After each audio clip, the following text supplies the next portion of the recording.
afternoon. Welcome to the regular meeting of the Guam Hybrid Land Use Commission. I would like to call this meeting to order. Dated November 28, 2023. I will proceed with roll call. Beginning with myself, Anita Enriquez, Chairperson of the Commission. Commissioner Leilani Flores. Commissioner Nonita Loss. Here. Mayor Melissa Flores. Present. Mayor Louise Rivera. Here. Mayor June Loss. Present. Mayor Anthony Sanchez. Executive Secretary Joseph Flora. Legal Counsel Chris Linney. Here. Guam Chief Planner Celine Cruz. Here. And planning staff I see are present as well. We have a forum, we can proceed. Today's meeting is in lieu of the regularly scheduled meeting of Thursday, November 23rd, which was Thanksgiving Day. And it's being live streamed on YouTube on the Guam Department of Land Management channel. The first order of business on our agenda is the approval of the minutes. We have the Guam Hybrid Land Use Commission regular meeting minutes, August 24th, 2020. I'm sorry, it's yes, August 24th, 2023. But for approval today, we have the minutes from the last hybrid meeting on Thursday, October 12th, 2023. Our members have been emailed the draft for review in advance, and when we are ready, I am here to entertain a motion for action. I make a motion to approve the minutes from October 12th, 2023. It means Flores and motion to be made. Do I hear a second? Thank you very much, Mayor Bloss. Any discussion on the minutes? There being none, I'll call for the vote. All in favor of approving the minutes, please signify by saying aye and raising your right hand. I don't have anything about it. So the minute it's unanimous, the minutes are approved. So the next item on the agenda is the old or unfinished business, but there are none to entertain today. So I will proceed with our new business for this afternoon, which is a zone variance, and it is on application number H2021-28 the Applicant, Maui Development LLC, represented by WB Flores and Associates, requests a zone variance for height for a proposed 20-story or 204 feet high, 335 unit multifamily residential structure with amenities on lot 5040-9, lot 5040-10, and a portion of lot 5040-4 Ukudu in the Municipality of Dededo in an M1 light industrial zone. The case planner for this is Henry. I now turn the floor over to the applicant's representative at present to provide you a presentation. And please state your name for the record, and when you are ready, we shall entertain. Anita, before we start on this, I do have maybe a conflict. Okay. So way back during the proposal, the developer said, "Hey, who here in Guam wants this development?" So I said, "Hey, I'm interested." So I just submitted my name. That way, when it's finally built, I'm seeing it again, and maybe I buy. So I will thank you for raising that, Commissioner Bloss. I will turn it over to our legal counsel to just confirm that this is indeed a complete. I think that's that the commission will determine if there's conflict. He hasn't purchased yet, Right. so I don't think there's a conflict. The other members. So it does not be a conflict. So we shall proceed and we shall remain on the floor for this particular application.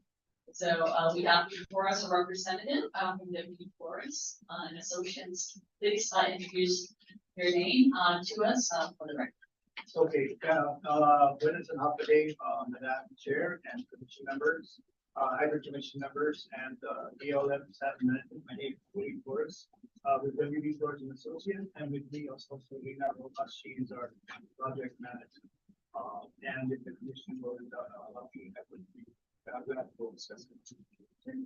Thank you.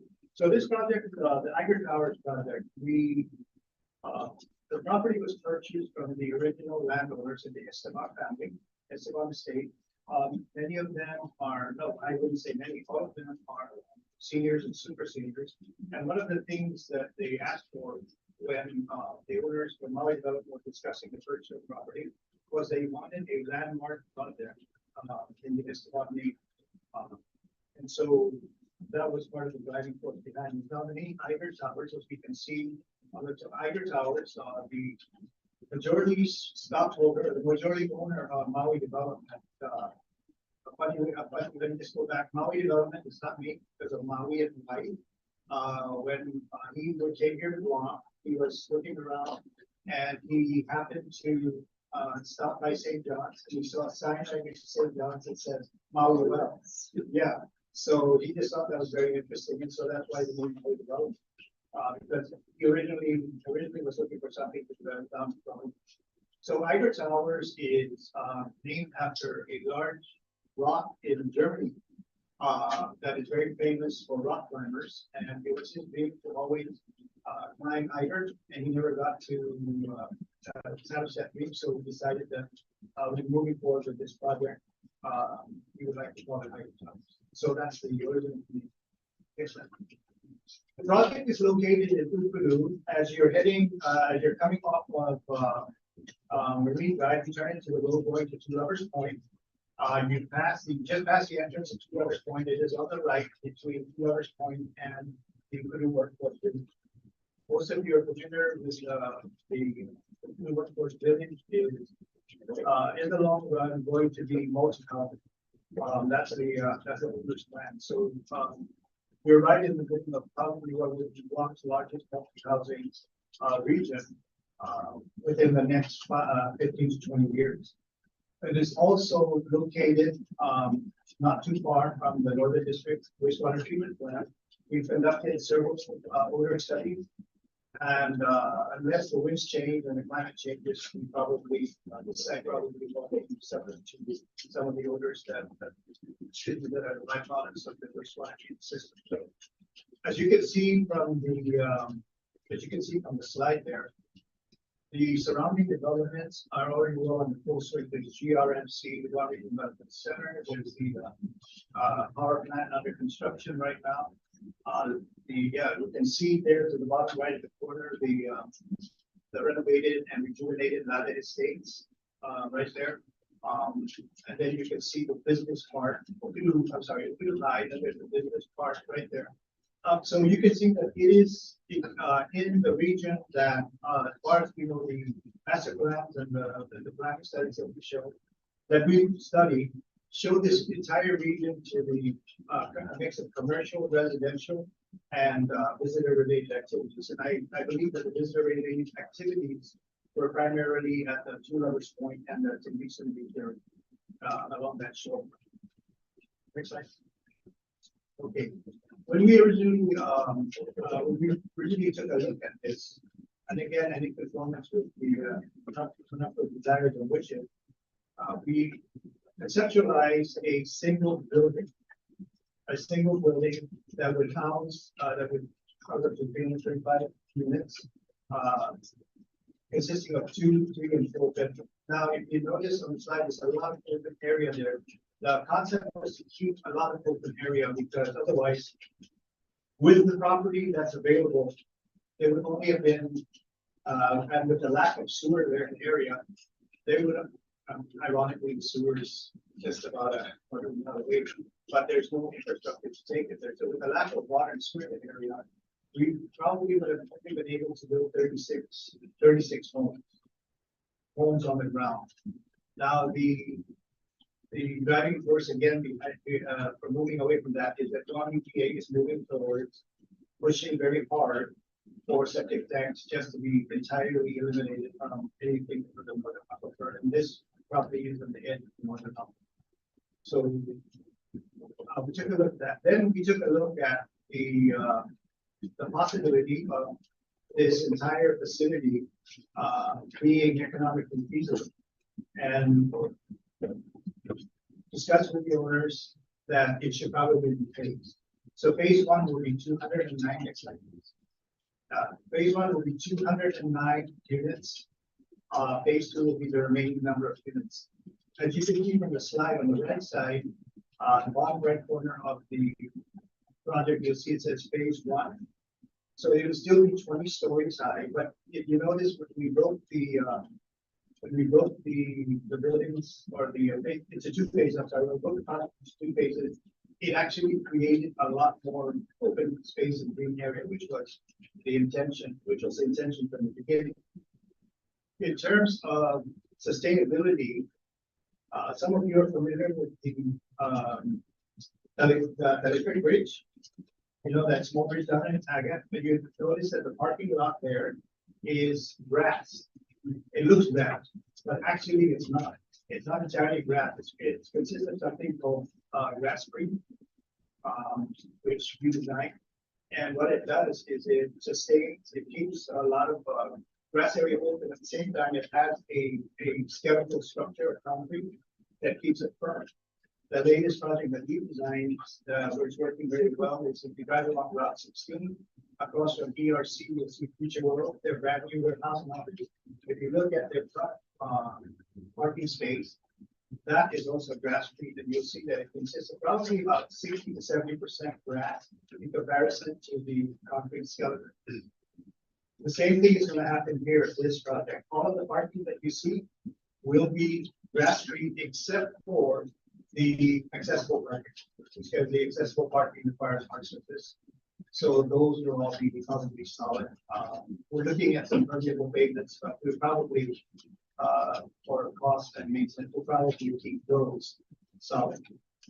So we have the open grass courts, the open paved courts. We have the garden areas.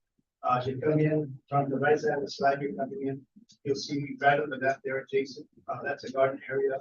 Then right past the porch is another garden area. And then what we also garnered from the public hearings is that center area there that's white.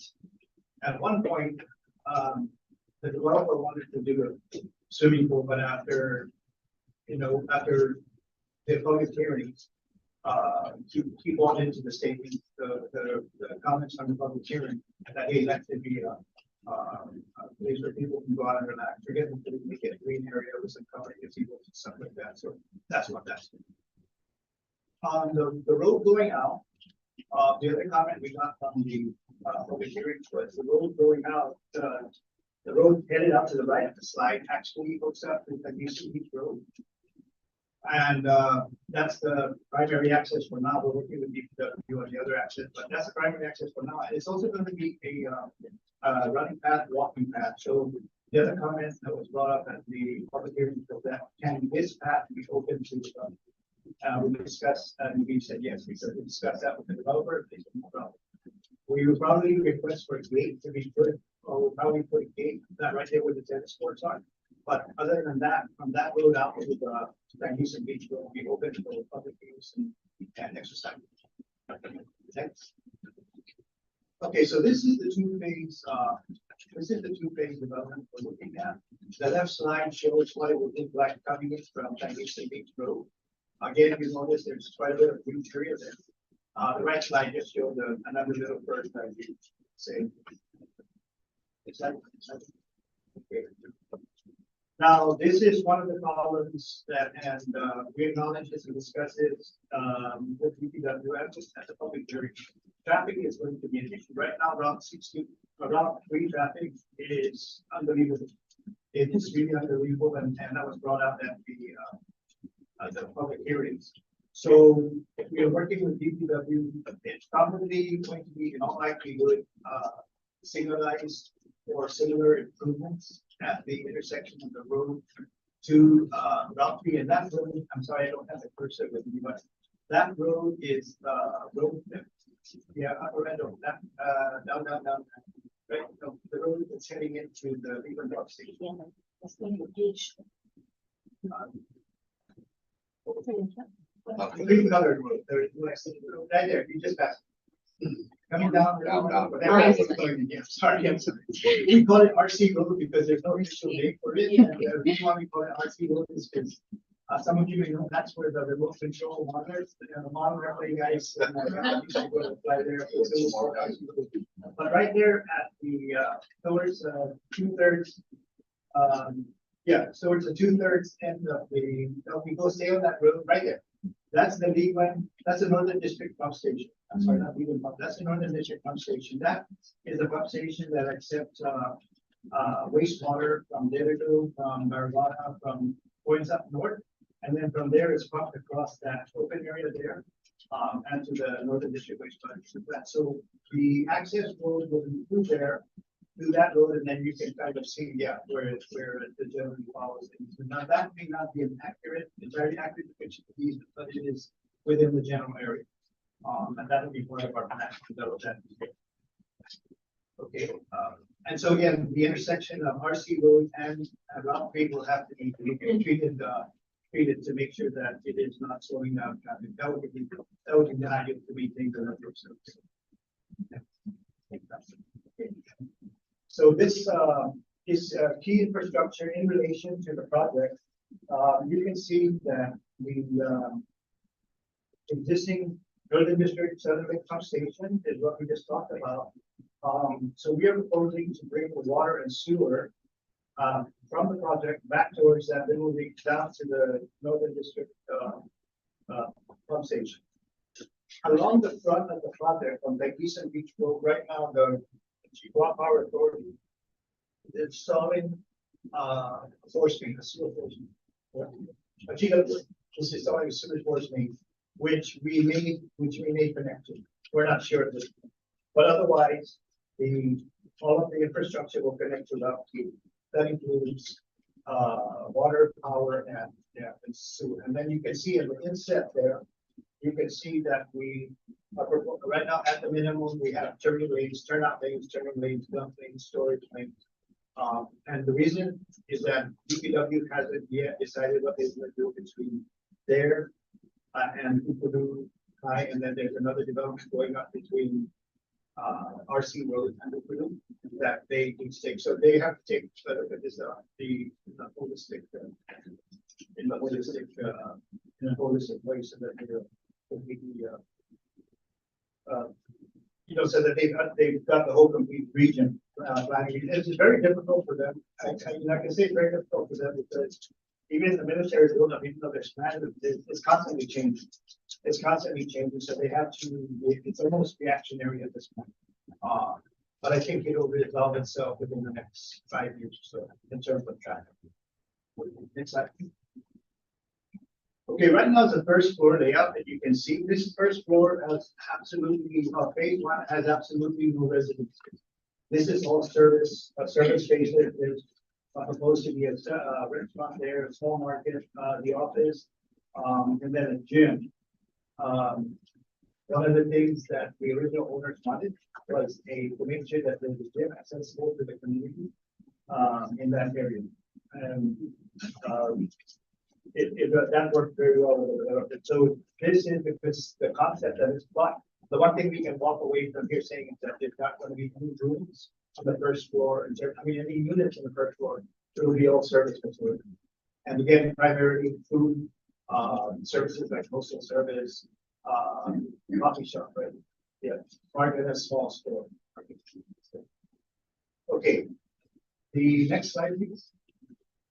Now, this is the 2-bedroom layout. One of the things that we've emphasized here is that these are not your typical room sizes. This room size here is 40 by 32.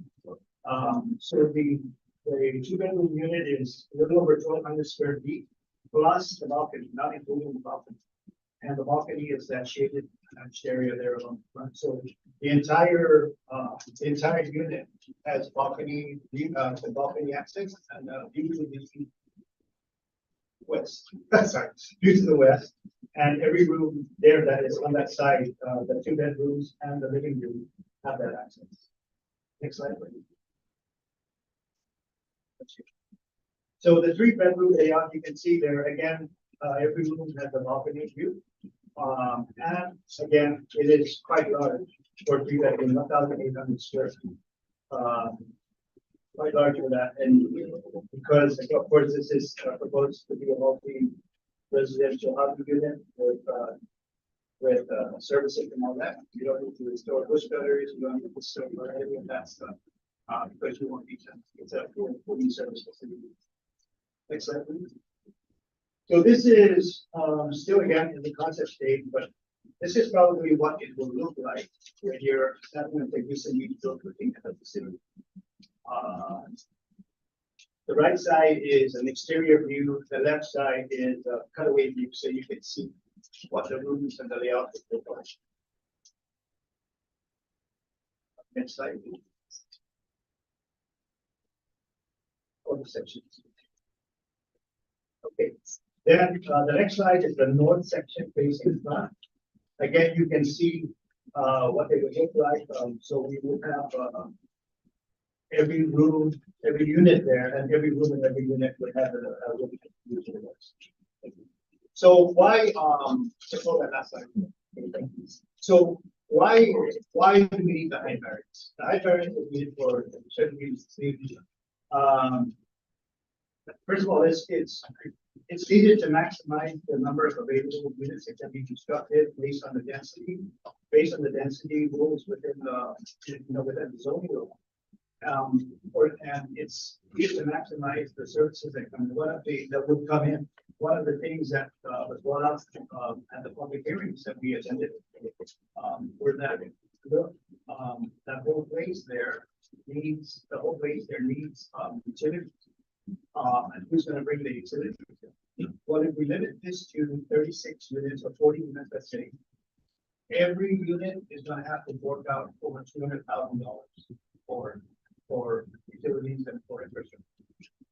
By allowing us this high variance, by allowing us to stay within the density, but the high variance will allow us to still stay within the density. That number gets cut down to $28,000 to $30,000 per unit.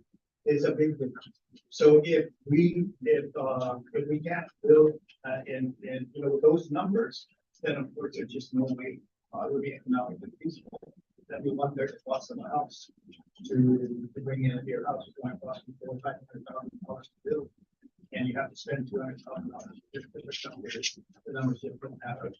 And I think the land staff is very aware of that and some of the issues, and Mayor Taragana, we discussed on that, and I think there are also some of the issues with individual families can't live because they are forced by DOT to pay for the infrastructure. And how can a family pay for the infrastructure when it's going to cost a third or so of your house? It's impossible. So the height variance would allow us to stay within the density, but yet again, make those numbers available in a reasonable space, in a reasonable ratio, so that it maintains affordability. Now, the other issue that the other point that the owners wanted and the developer also wanted was that this has to be, affordable. Affordable in Guam, as you know, is a moving target, but it just keeps moving higher and higher. So what we agreed on was that let's make this no more expensive than a single residence home, right? A single residence home equal quality and with the same amenities. And so again, the height variance would allow us to stay within the cost parameters that were established. If we, because of the numbers that are required in terms of the number of units, the only way that the only way that the investment into this project would make sense was if we were able to build to the density that's allowed. And the only way to build to the density allowed by law, of course, is by the high variance. So I think that we put together a project that will serve the general public. The issue of cost is a very sensitive issue that was brought up. The owners have a lot of costs at a certain rate, which again we discussed in the public hearings. I don't want to say say the numbers, because I'm not exactly sure, but it would be very comparable to buying your own. You know, extensive studies were done with an extensive discussion with real estate folks on what could move and what could not move. And the consensus was that although there's a lot of inventory on the market, that inventory is out of reach. That's a problem. So the idea here was to put this within the reach of the family that wants to either buy a new home or wants to invest. One of the things that has happened is that interested parties that have talked about wanting to do their units, about 70% of them want it for investment. They want it for investment, not to live it. They've already got them, but they want it for investment. And of course, the very high interest, of course, in because of the possibility of the two exams, and the rest. So again, we want to emphasize that the reason for the density again is purely cost. Without, however, sorry, for the high variance, it's purely cost, because without that cost, without that the volume that can be, without the volume that can be provided, then the cost will just be out and without the cost.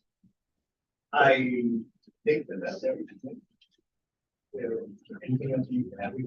I think that's everything, which is if there's anything I just seems fire away and that answer what I can. Thank you very much, Mr. Flores. I now come to the floor to our commissioners. If you have any questions, please.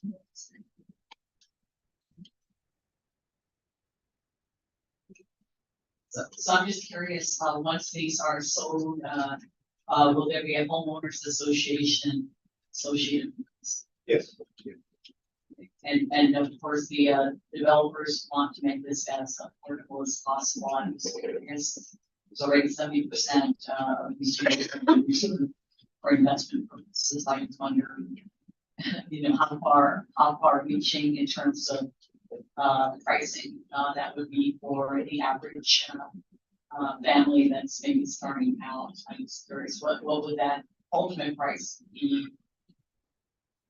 Well, let me clarify something real quick. When I say that we're reserve, it's the letters of interest. Yeah, because we believe they can't do it without. Yeah, but what could give us a price? That was discussed. Yeah, and then you mentioned also the gym will be made available or accessible by the The public. gym and the walking path. Yeah. Oh, the gym will And the walking path. Yeah. So I'm just curious, what is the size for the gym? Because It's a big gym. It's like it's a huge gym. It's if you can go back slide, what's the slide with the one back? No, it's the basement. There is that third floor layout. If you look at that, the whole right half of that. I live in Tahoe, so I'll probably maybe waiting by that gym for that. It's designed to handle the requirements of the residents and then the public. If it's pretty similar to what's shown on Exhibit 8A, it's a 50-foot by 189 feet.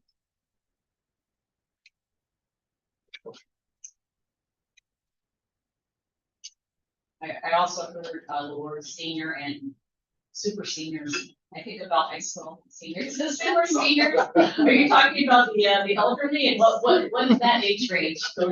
This is the, he was referring to the elderly who own the property. As we mentioned in the public hearings, that I'm still a little concerned when a very healthy 55-year-olds can contain themselves to seniors. Yeah. So I think Madam Chair and the board members say that 200 units was going for 450. I believe that's what I want.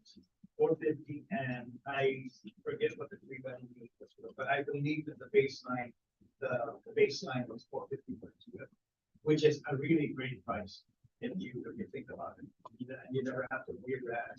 You have your own parking, and you have security. It'll be fully secured, every time it'll be fully secured in the building. You don't put military housing requirements in terms of making sure that they're and their members are taken care of. I'm sorry, I don't have the high school. But for sure, to better on the school. A lot of times it's the same thing. Yeah. Thank you very much. There aren't any more questions for the applicant's representatives. Go ahead and thank you very much for that presentation. I'll go ahead and move it over to our chief planner for the presentation. Go by your staff. Thank you, Madam Chair. I'll be reading the staff report dated November 21st, 2023 on behalf of the case planner, Mr. Penmar Dula. The applicant, Maui Development, LLC, represented by WB Flores Associates, requests a zone variance for height for proposed 20-story or 204 feet, 335-unit multifamily residential structure with amenities on lots 5040-9 and 5040-10 and a portion of lot 5040-4 in the Ukudu area in the Municipality of Dededo in the M1 light industrial zone. The request for the height variance is for an additional 174 feet above the required 30 feet for a total structure height of 204 feet with allowance for auxiliary structures above the rooftop. The required parking is 500 stalls and the proposed available parking will be 621 stalls.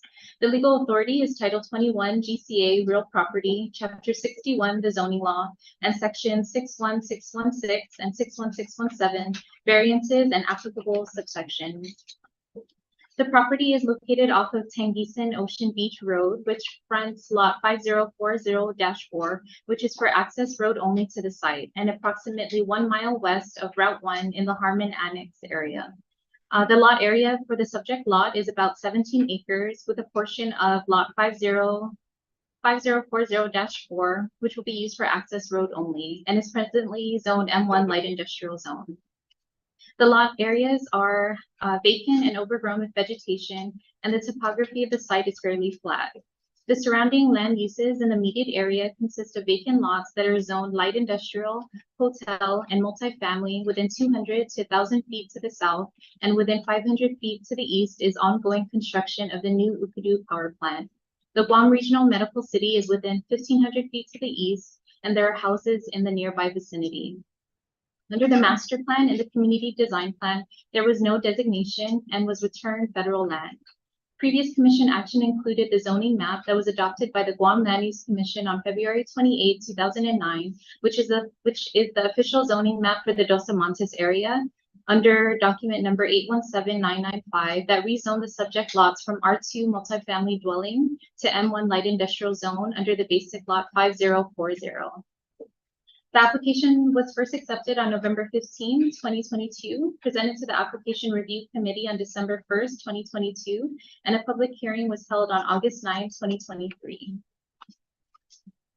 The required public hearing was held at the Dededo Senior Center with 15 people in attendance, including the Mayor of Dededo and Planning Division support staff. The case planner for the project introduced the application and the consultant explained the request for a zone variance for height and the pertinent details of the proposed development. The case planner provided position statements from all the reviewing agencies. Mayor Severus stated that she would discuss the matter during their Municipal Planning Council, the MPC hearing, as traffic is an issue in the area. Mr. Robert R. Paulino, who provided written testimony, is in favor of Maui Development for the much needed housing, fostering new economic activities, and improving investment confidence in Guam's overall economy. The case planner informed those in attendance that this hearing is not final and is working on gathering information and comments from the landowners, neighbors, and community, and that the next hearing will be conducted by the MPC, followed by the final hearing with the Guam Hybrid Land Use Commission, and further added that the public is invited to all the hearings if they have concerns or comments. There were no major concerns, issues, or objections to the application from those who attended the hearing, and it was adjourned at 7:15 p.m. The Municipal Planning Council hearings conducted 2 required hearings on the following dates. August 29, 2023, and September 5th, 2023, and an MPC resolution was submitted in support of the proposed development on the subject lots. Onto discussion and staff analysis. The granting of a variance requires the following justification. Part A, that the strict application of the provisions of this chapter would result in practical difficulties or unnecessary hardships inconsistent with the general purpose and intent of the law. The applicant provides that the property comprises of 17 acres of total land area and will allow for the construction of a 20-story condominium complex consisting of 2, 3, and 4 bedroom configurations with spacious living areas, balconies, and the proposed amenities. Adequate parking spaces and green landscapes will be provided. Not allowing a variance for this type of high-rise structure will require more land area and constraints, creating practical difficulties for the proposed development to be realized.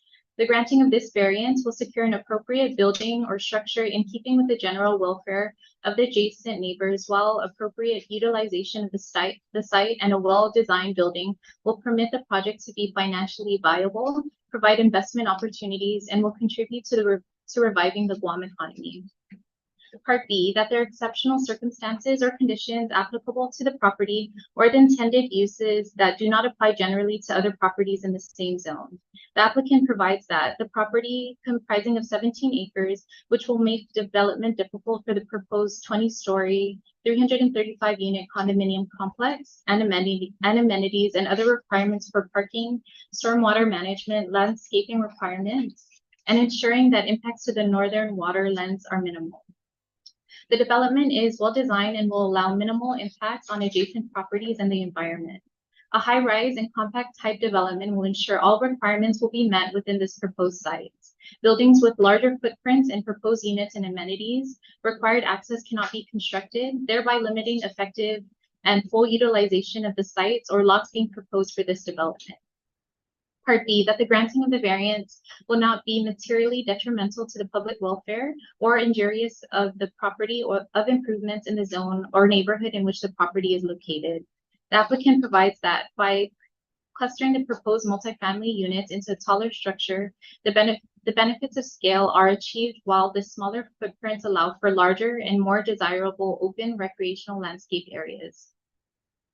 The smaller footprint will permit greater view opportunities for the surrounding properties. In contrast, strict adherence to the zoning code restriction of 30 feet in height would result in a site covered with buildings setback to setback, establishing a dense of buildings with affording no long views of the surrounding properties.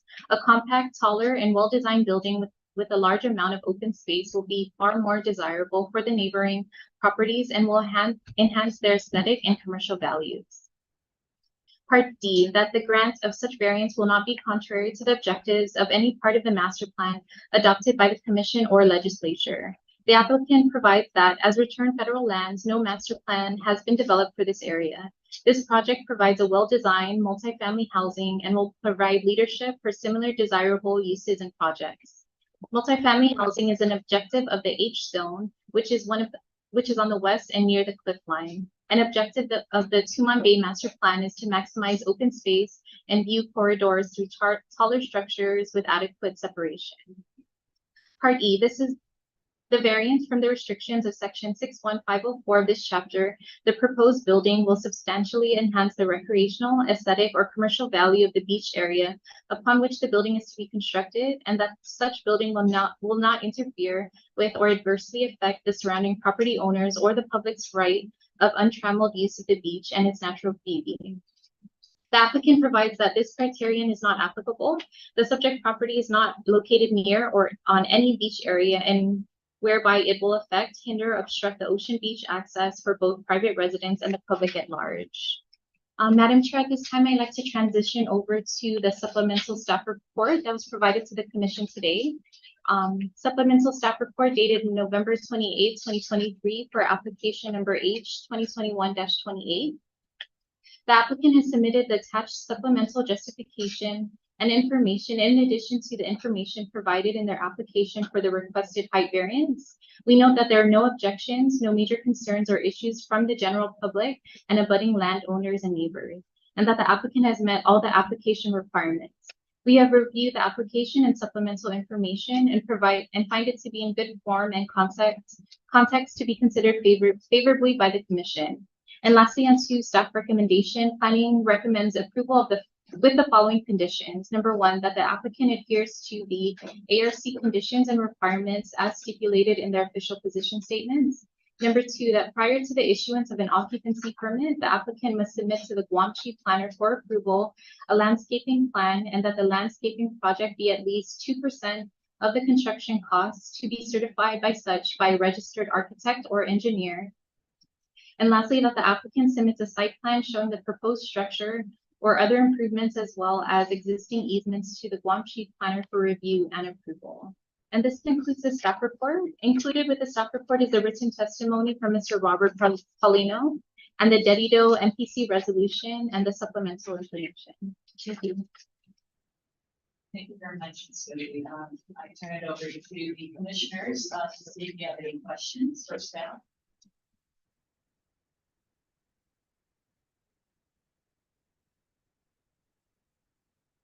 Thank you very much. I now move on to the next item. We will open the floor for public comment at this time. If there is any member in the audience who would like to come forward to public comment, please raise your hand. I don't see any, so I'll go ahead and close the segment for public comment. To our commissioners, are there any further discussion items before we proceed? So at this time, I will entertain a motion for application number H2021-28. I make a motion to approve application number H2021-28. The applicant Maui Development LLC, represented by W.B. Flores and Associates, request a zone variance for height for a proposed 20-story, 240-foot high, 335 unit multi-family residential structure with amenities on lot 5040-9, 5040-2, and a portion of lot 5040-0-4 in the Municipality of Dededo in an M1 light industrial zone.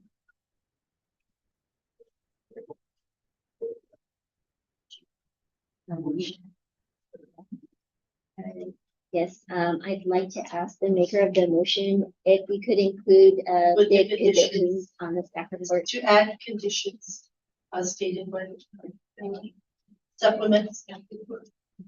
Very good. Thank you very much, Commissioner Flores. Motion has been made. Do I hear a second? Thank you, Commissioner Blas. Any further discussion on the motion before we proceed?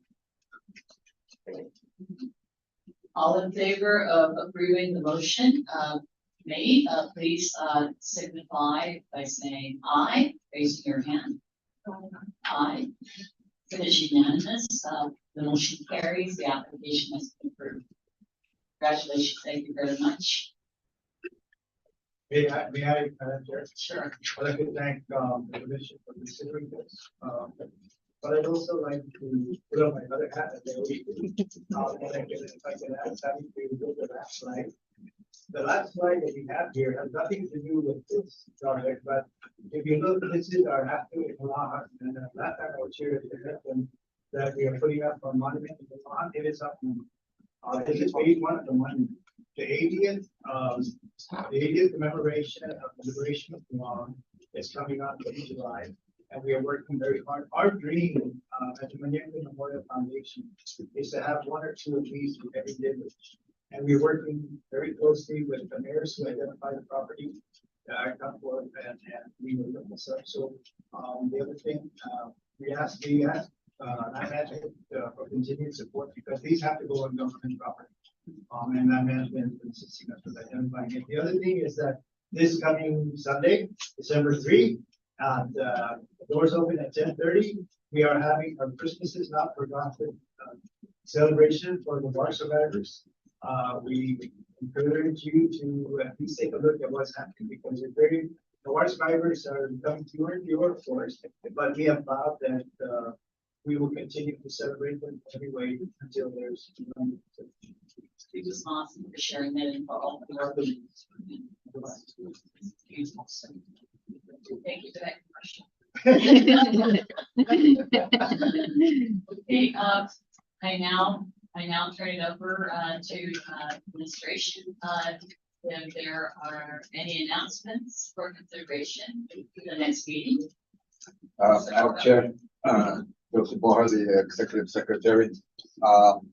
We're still actually trying to track down an appointment that was made to the legislature. The website just shows that it's been referred to, and I guess that's not been updated because that gentleman has had his confirmation hearing. And 2 sessions have passed by already, so we don't know where it's at this point. We believe it should be in committee, but the website update doesn't show it as a committee. All it shows is the referral. And in addition to that, we are actively seeking a 5th member to complement that. It might be problematic if we don't get a 4th member because a couple of UOG applications might be coming. Yes, I've been reminded of that, and the challenge that we are faced with as a commission and the GLUC is that we have yet to elect a vice chair. Since there are only 3 of us, I am unable to step down to vote. If there's a nomination, is that correct? So, we just got clarification with our legal counsel the other day that with the 3 members, we can vote for a vice chairperson and just have all 3 members vote. Okay. It just have to be unanimous. Thank you. The next challenge is if one of us happens to be off island without the 4th additional member or even the 5th, we do not have a quorum. So all applications that are going to be coming in should either the chair or the vice chair not be present, or either one of the 3 members are not present for the regular Guam Land Use Commission. We do not have a quorum to act on anything, and so it is critical. I'm hoping that we will make traction on the nominee that has already gone through confirmation process, I believe, and the confirmation hearing. Because we can at least move that forward. And of course, it prevents a challenge for us because we're, at least for my conflict, we have items that are very time sensitive, especially because they are federally funded types of projects, and funding is at stake. So that becomes a major challenge for us. So we'll follow up again. And we hope that we can make traction, but I know that there are others listening in, and of course, any anticipated applications that are going to come before us is going to be faced with this particular challenge. So, Madam Chair, if it's okay, on our next tentative meeting on our agenda, I'd like to add that as an item, an administrative item on the agenda, so that we can vote for a vice chair. Absolutely. So even if we do have our next meeting of the Guam Hybrid Land Use Commission, should the chair not be present, at least the vice chair can convene the meeting. Thank you for that clarification. Any other items? I know that our meetings are scheduled at least as the applications permit, at least for the hybrid land use commission. I think our next tentative date would be December 14th. We do have potentially 2 items there, actually requests for extensions that could be up for. We're just verifying all the information is submitted for the request.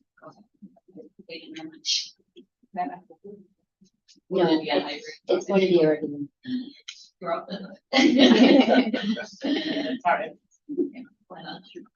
And just for clarification, do we anticipate any of our main commissioners for GLUC to be traveling?